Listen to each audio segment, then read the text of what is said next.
সময়টা একেবারে ভালো যাচ্ছে না টাইগারদের।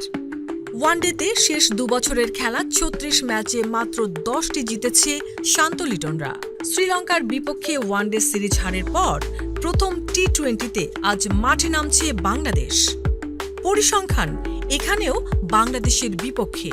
সর্বশেষ খেলা 5টি টি-20তেই হেরেছে টাইগাররা। এর মধ্যে আছে সংযুক্ত আরব আমিরাতের কাছে সিরিজ হারের লজ্জাও।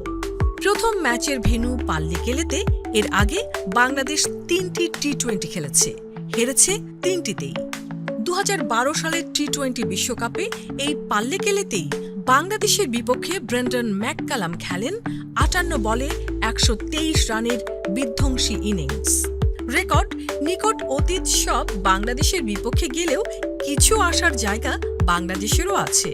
তানজিদ হাসান তামিম ও পারভেজ হোসেন ইমনের ওপেনিং জুটি নতুন শুরুর আভাসই দিচ্ছে টিম বাংলাদেশকে। এবছর খেলা 6টি টি-20তে তানজিদ তামিমের গড় 36 ছুঁই। স্ট্রাইক রেটও দারুণ 168। অন্যদিকে শেষ 5টি টি-20তে পারভেজ ইমনের 35 গড়ের পাশাপাশি 176 স্ট্রাইক রেট। নতুন এই ওপেনিং জুটির ওপর নজর থাকবে পুরো বাংলাদেশের। এছাড়া শ্রীলঙ্কার trump card leg spinner Wanindu Hasaranga ইনজুরির কারণে ছিটকে গেছেন পুরো সিরিজ থেকেই। তাছাড়া পাল্লিকেলে ক্রিকেট স্টেডিয়ামে স্বাগতিক শ্রীলঙ্কার রেকর্ডও খুব একটা ভালো না। এখানে এখন পর্যন্ত 20টি টি-20 খেলে মাত্র 10টিতে জয়ের দেখা পেয়েছেন লঙ্কানরা।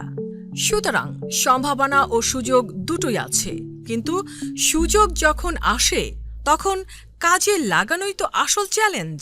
পারবে কি টাইগাররা?